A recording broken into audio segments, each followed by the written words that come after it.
Hello and welcome to this mid-morning, late morning taste challenge.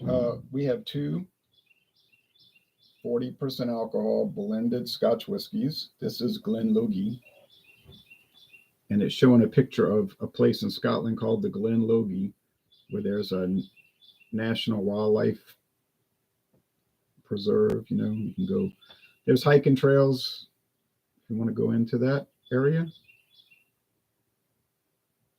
And this is made for or by, it belongs to a company called Hay and McLeod, which apparently is part of Witt and McKay. But anyway, I bought this for $9.99 at Total Wine and More. Now the price has definitely gone up, but I bought it right before it went up. It says product of Scotland. No age statement. I forgot to put that in the notes, so I'll do that now.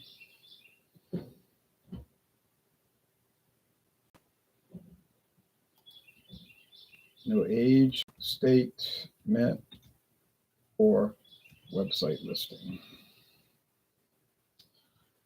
That's all I can tell you about it. I can't tell you anything else. Here is Chivas Regal, 13-year aged, age 13, actively finished in American Rye Cask. This is the 2019 it was introduced in 2019. It originally a U.S. only, American only availability, and then now it's around the world. But if you can find it, this is the special bottling, the Manchester United 13, commemorating 13 league championships. That's why they did that. And then they just did a new label and now sell it with no special commemoration. Okay, I tracked this 2019 bottle down. Well, I didn't track it down. I stumbled across it. What am I saying?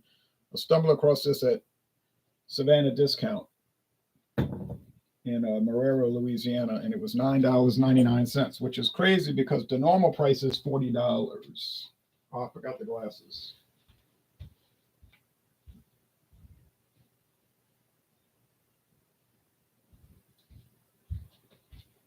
Sorry about that. So I found a $40 bottle for $9.99. And I got this one for $9.99, which was the normal price.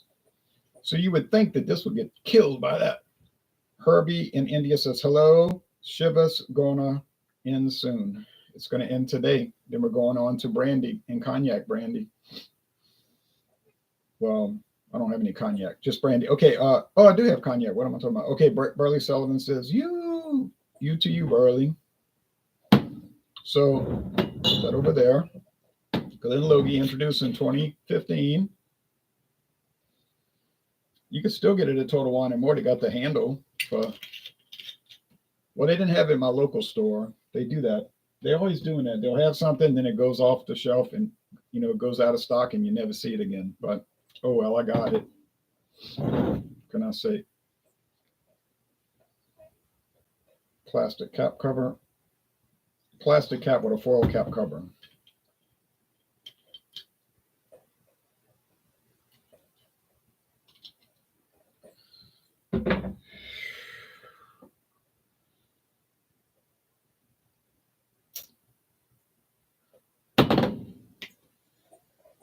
Gotta pour a little bit more of this.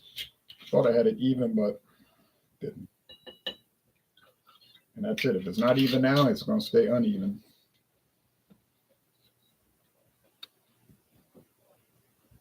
I got it. Now they're both amber gold. The Chivas is darker, which makes sense because it's probably aged a good deal longer. I don't know the age statement on this. I know it's at least 3 years old.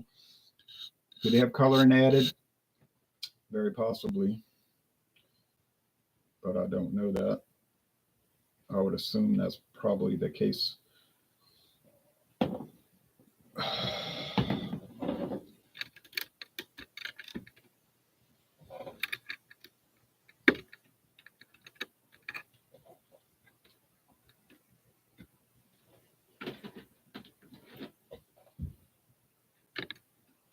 right, I think I got it straight now. Okay, it's a warm day. It's going to get up to maybe 81. don't know what that is in Celsius. We use Fahrenheit in the American Empire. I mean, the United States of America.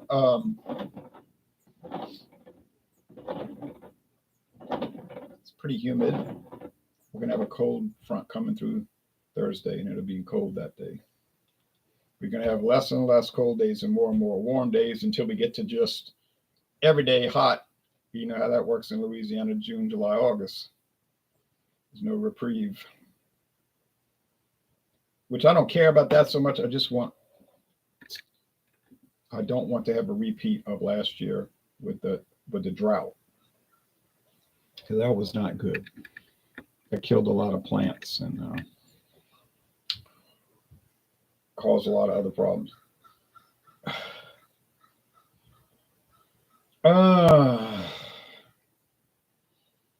Just sweet honey, grain, smells nice, doesn't smell elaborate, doesn't smell special, doesn't smell fabulous, but doesn't smell bad. Yeah, same thing over here, but a little more caramel here. Caramel and honey. Could that be the Chivas situation? I think it could be. Don't know on aroma. Maybe I prefer that aroma. This was a little cleaner nose. Yeah. So the price, about $30 difference. No, $25 difference. Let's see total one. I can't look it up because they're not selling that $7.50 anymore. At least they weren't showing it. Taste chose.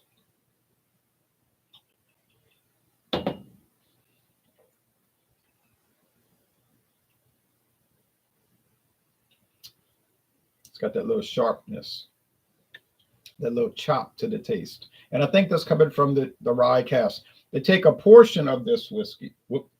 They take a portion of this. They age it 13 years. That's what they say on the website. Age it 13 years.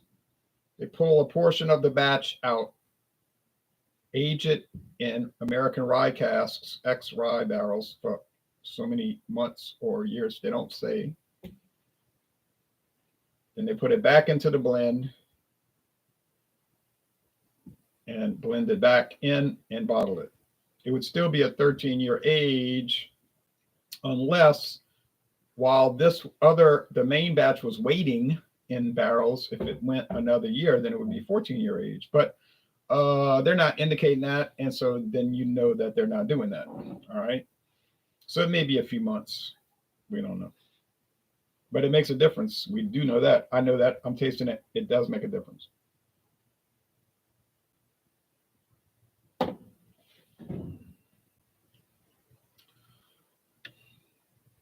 This is just caramel and bread dough. Bread crust, not dough. Not the middle part, but the crust, the brown part on the outside of the bread. Yeah. Like a medium brown, not burnt. They're both medium bodied.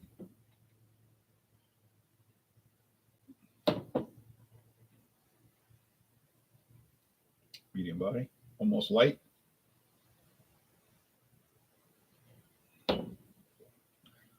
Medium body.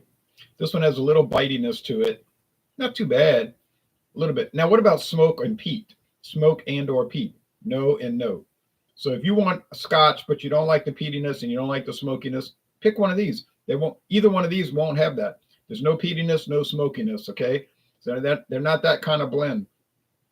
They're just sweet, honey, caramel, maybe, and bread. Sweetness, caramel, honey, bread. And this one has that little sharp, whatever that is from the rye. Not rye whiskey, just rye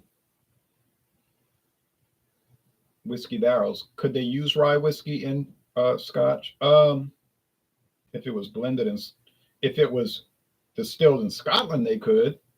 They couldn't bring it in from the United States because if you read the regulations, all the whiskeys have to be distilled, aged, and blended. Or if you blend it first, then age it, you can go either or on the order. In Scotland, they don't have to be bottled in Scotland. Both of these are. They have to be distilled, aged, and blended, or distilled, blended, and aged in Scotland. Okay. from whole grains, not syrup, and also aged at least 3 years in oak barrels. Doesn't have to be charred oak, may be charred, don't have to be. And it has to be a blend of grain whiskey and malted barley whiskey. And they don't say at what percentage. If you read the regulation, it doesn't say this percent, that percent. It just says a blend of those two. There's other types of blends, but they're specified in the regs. But what we get in the United States generally is the blend I'm talking about: grain whiskey, malted barley whiskey, grain whiskey from a column still, typically malted barley from a copper pot still. Okay, and have to be at least 3 years old. And coloring may be added, caramel coloring. No flavoring allowed though. Okay. Unless you want to sell it as a flavored Scotch whiskey, then that is allowed. Like Buchanan's pineapple, which I'm curious to try because I see it everywhere, you know. It must be very popular since they rolled it out about 2 years ago. Natural flavor. I'm not, compelled by it. I don't have any great interest in it. I have an interest in it. Now, if I get this right today, this will be 17 wins and no losses, which would mean either I'm a great taster, or the more likely reason is that the Chivas Regal 13-year age Rye Cask Edition is so unique. I mean, you can't be so unique. You're either unique or you aren't. Unique means unlike anything else. So you can't be so unlike anything else. You're either unlike anything else or you're similar to other things, right? There's no in between on that. You're either unique or you're not unique. All right. But Chivas Regal is unique. All right. I think that's the Glen Logie. Do I like it? I like it all right. I wouldn't really go looking for it, and I wouldn't necessarily recommend it. Although, if you got it for my price, $9.99, I would, say, yeah, go ahead. Over $12.99, I'd pass. Chivas, is it worth the $40? I would say so. It's definitely worth the $9.99 I paid. Ha. I should have bought another bottle, but shoulda, woulda, coulda. There's no need to buy everything. I don't have to buy everything. Oh, this is the first defeat. I got it wrong. This is shocking. Well, I said Glen Logie was sort of interesting all along, that it definitely punched above its weight. And I was saying early on when I was doing Glen Logie, I was saying, don't listen to all the people talking about how nasty it is, because they're wrong.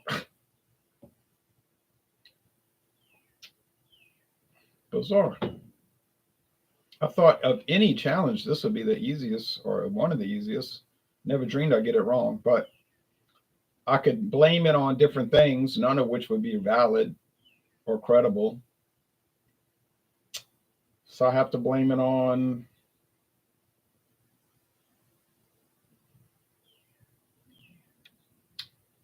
I don't know.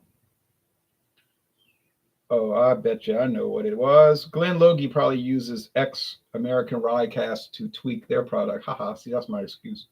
And it got me mixed up. I mean, that's possible. Although you would assume they would tout that on the bottle, right? You would think they would say, yeah, and this is a portion of this whiskey is aged in American Rye casks. Man, oh man.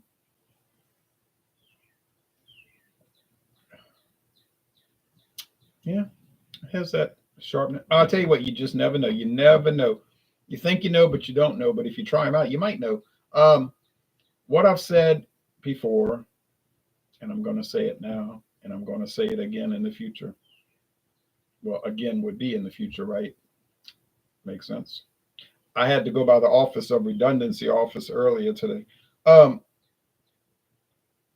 If you take a whiskey, doesn't matter what type, blended, single malt, straight bourbon, I don't care. You try it on its own.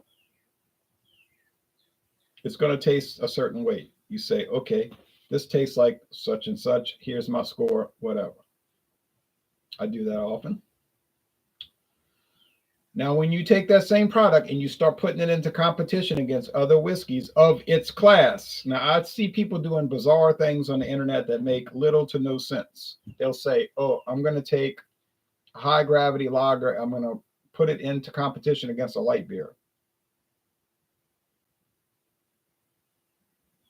All right. This one's 8% alcohol. This one's 4%, 4.1. They taste really different. I'm sure. Really? I wonder why. One is 8%, one's 4.1. One is 255 calories, one is 96. And I'm like watching the video thinking, what am I watching? What is this? Why are you cross styling? I'm going to do a Russian Imperial Stout and I'm going to go against a banana flavored ale. Wow, this tastes like bananas. This tastes like chocolate, coffee, and strong barley. It's really strong. It's 14%. I can't get over it. This one's 5.2. Oh, it's really, relatively light. So you want to make your challenges sensible in the sense that you're doing comparable products. In this case, I did blended whiskey. Aging, that's different, but the ABV is the same, 40%. When you do that, you go against whiskey A, B, C, D, E, F, G, H, I, J, K, and so on. In this case, it was 17 challenges. 17. That's how many I have or had, because number 16 was thrown away because it's empty. But don't worry, I got more on the shelf. And I'll tell you what, every time you do a challenge, it makes it taste different. Each whiskey will make that control group taste a little bit different. Not so much in this case, because I got 1 through 16, it tasted pretty much the same. Now I did number 17. Shockingly got it wrong. Yeah, I'll just have to live it down. But I mean, I really will. I'm not, I will. It will bother me. I'm not going to try to act like it's not going to bother me. I could blow it off and say, like, oh, well, that's what happens. You know how it goes. And I do know how it goes, but it will bother me. Like, I'll be thinking about it. I'll be laying in bed at night thinking, like, can't believe I got that wrong. I don't understand. I'll be dreaming about it, What? I don't know. I just going to bother me. It's just going to work on my nerves. And now I got to think about it till I come back to more Scotch whiskey taste challenges. What can you do? Well, I'll tell you what you can do. You can just keep on doing the challenges. Doesn't accomplish much. There's no end game to it. You don't ever reach a conclusion because there is no logical conclusion. But I have the, I guess, legacy Scotch coming up, which has been around since I believe 1961, if my recollection is correct. I know I checked it. It was like 61, which is why they could not sell Tomatin Legacy in the United States. They had to change the name to Tomatin Dualcus, which means legacy in Gaelic. But I don't know what it's going to taste like. Never seen a review of Legacy. I have no experience with Legacy, but I did buy it for a very low price. So that's going to work my nerves till I get back to that. And it's going to be a year. Oh, yeah, it'll be almost a year before I get back to it. So I got a year of torment, psychological, mental anguish, and torment. But beyond that, it's going to be pretty nice. A pretty nice year. Jason Cleveland says, Jay, how come some whiskeys are made in one country but bottled in another? Cost savings or better quality control? I would say the first option, cost, because you're not shipping each bottle over, which is weight, glass, weight, cost. You're just shipping the whiskey in a tank of some kind of container, right? Then you're dropping it off in Edison, New Jersey at the Clan McGregor bottling plant, which is probably bottling a lot of stuff. They bottle it. The glass is coming from the United States. They bottle it, and that's why they can sell it so cheap over here. Or the plastic if it's the handle bottle. Yeah, I think it's just to save money. Yeah. So, yeah, I'm torn up over this, but I'll shake it off like Taylor, like Tay-Tay. But she probably doesn't shake it off for real either. She's probably like needling her, like that guy. I'm gonna write a song about him again, and it's gonna be bothering me. Like, oh, I can't believe I got it wrong. Oh, how could it happen? Oh, me. Oh, my. Oh, what can I do? But beyond that, we got I'm about to say wrong. We have brandy coming up. Brandy, brandy, brandy, brandy, brandy. I'm gonna do Mexican brandy versus Ukrainian, French. Well, Spanish first, then Ukrainian, then French, en français, then American. Then it's on to rum. And I've got a Kentucky rum. Oh, well, it's actually Caribbean rum, but it's bottled in Kentucky. But that'll be interesting or sad. You take your pick. A Calypso rum. Oh golly. But people asked about Calypso so much. I said, I got to jump the gun and do it. I was going to do other ones ahead of it, but I said, I'm going to do Calypso because they're asking about it. So then brandy, rum, and then tequila. And I know what tequila, and that's going to be very exciting, very exciting. I enjoy rum barrel aged beers. Rum barrel beers, says Wings and Pizza. I don't know if I've ever had a rum barrel beer. That's something to think about. All right, well, y'all take care. Sorry I got it wrong, but I thought I'd finish 17 wins, 0 losses, but heck, 16 wins, 1 loss. Oh, it's got me aggravated. All right, thanks, everybody.